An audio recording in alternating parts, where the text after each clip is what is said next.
Halo, apa kabar pemirsa? Kita berjumpa dalam Warta Parlemen, informasi aktual seputar parlemen. Bersama saya, Uki Bahtiar.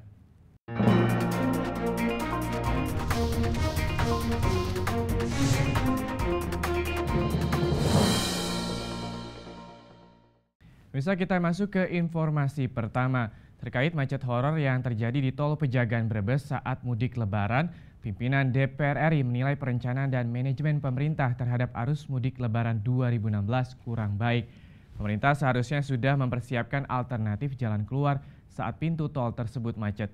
Kita simak informasi selengkapnya. Terkait macet horor yang terjadi di Tol Pejagan Brebes saat mudik Lebaran, pimpinan DPR RI menilai perencanaan dan manajemen pemerintah terhadap arus mudik Lebaran 2016 kurang baik. Pemerintah seharusnya sudah mempersiapkan alternatif jalan keluar saat pintu tol tersebut macet. Ditemui saat menggelar acara Open House Idul Fitri 1437 Hijriah di rumah dinasnya di Jakarta, Wakil Ketua DPR RI Agus Hermanto menilai pintu keluar tol Brebes dan ruas jalan setelah pintu keluar tol tergolong kecil sehingga terjadi penumpukan atau bottleneck yang mengakibatkan kemacetan panjang. Dengan kondisi seperti itu, pemerintah seharusnya sudah mempersiapkan skenario untuk membagi volume kendaraan yang keluar pintu tol. Suatu perencanaan yang kurang matang, karena kita tahu bahwa tol Brebes itu adalah tol keluaran yang minor. Dia jalannya kecil, menujunya ke kota kecil, sehingga pasti ada bottleneck di situ.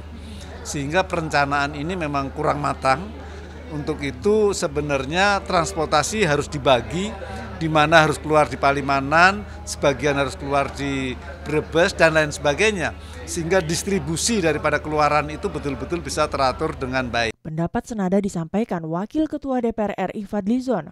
Fadlizon menilai pemerintah kurang mempersiapkan dan mengantisipasi dengan baik terhadap pertambahan volume kendaraan yang melintas di Tol Pejagan Brebes, termasuk masalah loket pembayaran tol sehingga terjadi kemacetan panjang. Saya kira kita tahu niat baik pemerintah ya, tetapi memang harusnya dihitung volume kendaraan yang akan menggunakan tol itu. Saya kira ini satu kejadian yang sangat disayangkan. Harusnya ketika ini terjadi, tol itu dibuka saja, dibebaskan, digratiskan, sehingga memperlancar ya. Jangan memaksakan harus mereka itu membayar, sementara perangkat infrastruktur untuk menerima pembayaran itu sendiri tidak sigap, sehingga membuat satu kemacetan yang cukup panjang. Nuki Tampu Bolon dan Dodi, TVR Parlemen melaporkan. Pemirsa, kita ke informasi selanjutnya. Untuk mengantisipasi lonjakan penumpang arus balik Lebaran tahun ini, pimpinan DPR RI meminta pihak Angkasa Pura I dan Otoritas Bandara Ahmad Yani Semarang memperbaiki infrastruktur dan fasilitas bandara, serta berkoordinasi dengan pihak imigrasi, Airnav, Bea Cukai, dan tim keamanan gabungan bandara. Kita simak informasi selengkapnya.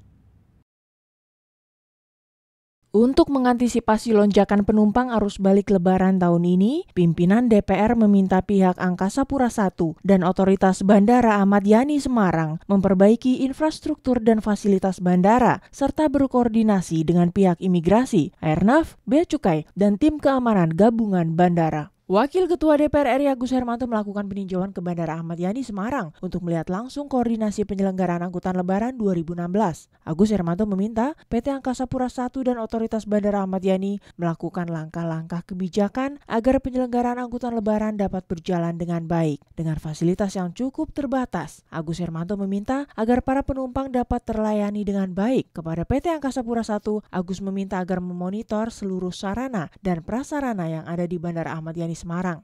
Saat ini memang betul Angkasa Pura I sudah mempersiapkan dengan sangat baik, dengan cukup teratur, sehingga pengalaman-pengalaman yang kemarin, apalagi pengalaman dari jalan tol Brebes itu insya Allah tidak akan terulang di penerbangan kita, karena memang semuanya sudah dipersiapkan dengan baik. Kita ambil strategi yang jitu dan tentunya dengan pengaturan-pengaturan yang tepat. Agus Hermanto mengungkapkan, PT Angkasa Pura I merencanakan membangun Bandara Udara Ahmad Yani ini untuk dapat meningkatkan pelayanan kepada para penumpang. Diharapkan dengan pembangunan dan perluasan bandara, ke depan Bandara Ahmad Yani Yani dapat disinggahi pesawat berbadan lebar sehingga bisa menjadi bandara internasional di ibu kota provinsi Jawa Tengah. Kalau dibandingkannya tidak memadai. Ini hanya diperkuat, tapi lama-lama kan jenuh ini perkuatan ini. Sehingga satu-satunya solusinya adalah pembangunan bandara yang sekarang dilaksanakan itu harus cepat terwujud. Dari Kota Semarang, Jawa Tengah, Kristio Handoko, TVR Parlemen melaporkan. Pemirsa, kita masuk ke informasi yang terakhir terkait serangan bom bunuh diri yang terjadi di 3 kota di Arab Saudi dan di Mapolresta Surakarta, Jawa Tengah. DPR meminta agar masyarakat tidak terprovokasi dengan adanya serangan tersebut. DPR juga mengajak agar seluruh umat beragama dapat saling membangun toleransi, kebersamaan, dan persatuan bangsa. Kita simak informasi selengkapnya. Ketua Komisi 8 DPR RI Ali Taher mengutuk keras serangan bom bunuh diri yang terjadi di kota Madinah, Qatif, dan Jeddah, Arab Saudi, serta Mapolresta Surakarta, Jawa Tengah. Dirinya menilai perbuatan yang dilakukan oleh oknum yang tidak bertanggung jawab tersebut menyimpang dari nilai-nilai agama apapun. Terlebih, serangan tersebut terjadi menjelang umat Islam di seluruh dunia ingin merayakan Idul Fitri. Ia juga meminta masyarakat muslim di dunia dan khususnya masyarakat Indonesia tidak terprovokasi akibat serangan tersebut.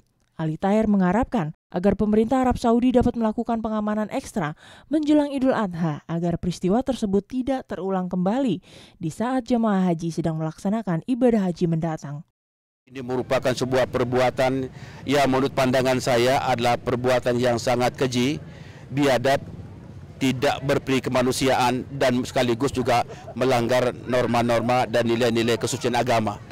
Ali Taher mengatakan tidak ada ajaran agama manapun yang menghalalkan perbuatan pembunuhan dengan kejam dan bom bunuh diri. Dalam ajaran Islam, ditegaskan membunuh satu orang manusia tanpa salah, sama halnya membunuh seluruh umat manusia. Ia mengajak agar seluruh umat beragama dapat saling membangun rasa kekeluargaan, kebersamaan, dan persatuan. Kesadaran kemanusiaan bagi siapapun, termasuk umat Islam dimanapun. Karena umat Islam itu cinta damai, cinta kekeluargaan, cinta kebersamaan, cinta persatuan. Oleh karena itu janganlah merusak Islam dengan cara pandangnya sendiri. Rohim Nugraha, TVR Parlemen melaporkan. Bisa demikianlah Warta Parlemen edisi kali ini. Saya Uki Bahtiar beserta kerabat kerja yang bertugas mengucapkan terima kasih. Sampai jumpa pada Warta Parlemen berikutnya.